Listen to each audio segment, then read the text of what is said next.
Howdy doody, everybody. It's Andrew from Super Game Boys. When it comes to the Silent Hill 2 remake, I've been pretty cautiously optimistic. But I'm here to say that my cautious optimism has turned into full-blown hype. Let's get into our first impressions of several hours playing this game. So Konami is cool again? I, like many others, were a little nervous about one of my favorite games of all time being dumped into the hands of Bloober. But I like what I'm seeing, everybody. The good. The game looks just great. If, like me, you love Silent Hill 2, then you're going to be very happy with what is presented here.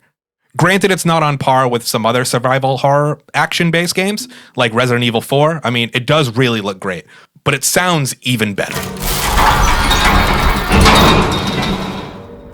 I definitely recommend playing with headphones, some decent ones. And if you can't do that, just make sure that your controller volume is up, because there's some pretty cool radio static that comes through on that thing. Although, like most people, I was definitely nervous about hearing new voice actors portray some of our favorite characters. It's good to know that the dialogue is just as stilted and unsettling as ever. There's clearly better performances here, which make it feel a little bit different, but it all still has that odd Lynchian feeling to it. Our special place. What could she mean? Did I mention the score and sound design? Akira Yamaoka is fucking back, baby.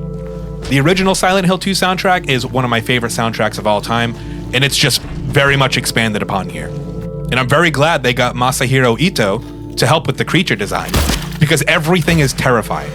This game is very scary. Oh my god, this game is terrifying. So let's talk about the map. The fucking map. It's fantastic. It's pretty much the exact same as it was before, but the marking is done in real time. So, like, for instance, when you pick up the Bar Neely's matchbook, he pulls out the map and he circles Bar Neely's on the map to know that that's a place you need to go and kind of investigate.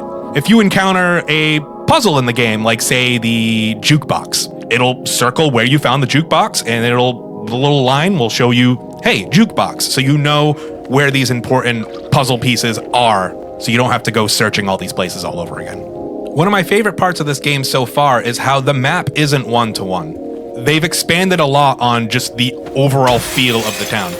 So there's plenty of storefronts, plenty of areas to poke around in, and you'll be rewarded in the process.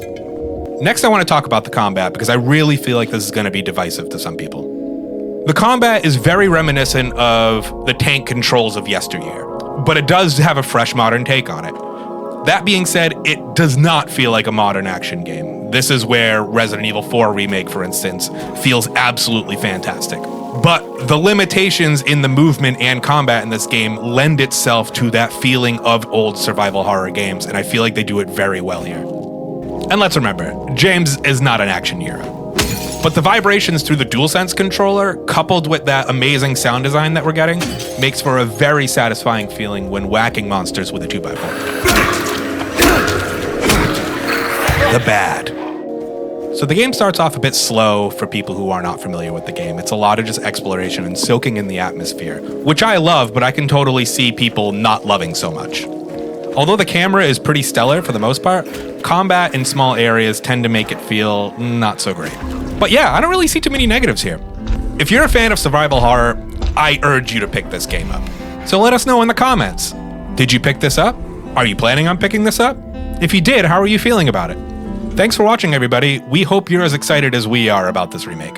And while you're at it, check out our video on Astrobot, where we go over our favorite cameos.